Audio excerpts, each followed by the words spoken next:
Warning, this video contains team selection and captain choices which some viewers may find offensive. Hey guys, and welcome back to FPL TV. Before looking at how my team performed in Gameweek 13, a quick word about OneFootball who have kindly sponsored this video. The world's best football news app is now even better, relaunching with a fresh new design. Gain access to news, scores and stats from leagues all over the world, with a brand new interface that's cleaner, simpler and smarter than ever.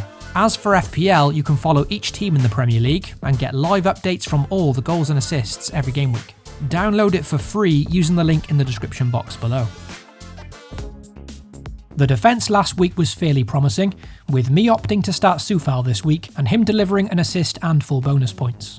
Over the last 6 game weeks, no defender has made more key passes than Soufal with 13, and against Palace he looked very good going forward. There was also another solid 8-pointer from Martinez in goal, and keeping him through that blank week 2 game weeks ago has really paid dividends. It was the Chelsea boys that let me down in defence, with just 6 points between them away to Wolves. Since deciding to double up on their defence 3 game weeks ago, they've now not kept a clean sheet since, so that's a bit of a concern. Chilwell did bag an assist though, and I still believe them both to be decent options for now, so I've got no qualms in giving them another shot next week. Game week 13 also saw a very consistent return from my front line, with all 3 of Wilson, Calvert-Lewin and Bamford notching points. Nothing huge, but decent for sure, and like I said in the last video, I can't see Calvert-Lewin or Bamford going anywhere for the time being. I guess the big disappointment from last game week was in midfield, and with Man City at home to West Brom, of course I expected more from Kevin De Bruyne. I very nearly captained the Belgian for that fixture, and after an underwhelming 4 points, at that point I was certainly relieved. With a blank from Grealish and a single goal from Mo Salah, this meant that 7 of my 11 players got returns last week, and to be fair, although they're small returns, you can't really ask for much more. I've spoken many times over the last year about my team building a solid platform for the game week, and Game Week 13 was a good example of building a good platform. What you then need is your captain to also do the business. And in the final fixture of the game week, with things looking so promising for my side, unfortunately it was an anticlimactic blank from Bruno Fernandes, his first blank away from home this season. So with that captaincy blank, it took my final score to 56 for the game week. Once again, decent, but nothing to get excited about. 56 was enough for a respectable green arrow of 300,000 places, and that puts me around 1.5 million now. But with a captaincy return, it could have been much better, and perhaps kick-started my season. So let's move on to Game Week 14 now, and look at some potential transfers as well as my possible team lineup. Also, if you enjoy the content here at FPL TV, then be sure to leave a like and most importantly get subscribed. You can also hit the notification bell so you always know when a new video goes live. Overall, I'm still fairly happy with my squad, but with 2 free transfers available this week, I may as well use one of them, and now could be the time to say goodbye to Patrick Van Aanholt. A couple of game weeks ago on my wildcard, he seemed like a decent differential punt, but with no clean sheets in those games and only 1 attacking return, he's certainly not been worth the costly 5.4 million.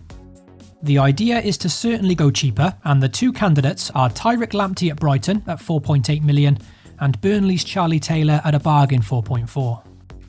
If I was thinking for this game week alone, then Lamptey would probably be my choice, with a home fixture against struggling Sheffield United always looking like a good chance of a clean sheet. However, if I'm to think longer term, then for 4.4 million, Charlie Taylor is probably too good a value to ignore, and Burnley have started to pick up clean sheets recently. Importantly, he's also played every minute of every game so far this season, so is a reliable starter, and therefore a great budget squad option over Christmas. On the downside, Burnley do face Wolves next, a more difficult fixture in Game Week 14 than Brighton's. But in the following 3 fixtures, they also face Sheffield United as well as Fulham, so a couple of good chances for clean sheets there. So with no transfers made yet, but with Van Aanholt to Charlie Taylor the likely transfer I'll make this week, let's see how the team could line up. Once again, I'm fairly happy with the look of my squad, with plenty of decent fixtures throughout. There's Grealish and Martinez facing West Brom, Callum Wilson at home to Fulham, and the double Chelsea defence at home to West Ham this week, so hopefully a potential clean sheet there. Of course, at the moment, there's always a concern going into a game week without Son or Kane in the side, but with Tottenham facing Leicester and then Wolves in the next 2, I think I'm going to persevere for now. Granted, I could bring Son in this week very easily with my second free transfer, but in order for me to do so, then either De Bruyne, Salah or Fernandes would have to make way.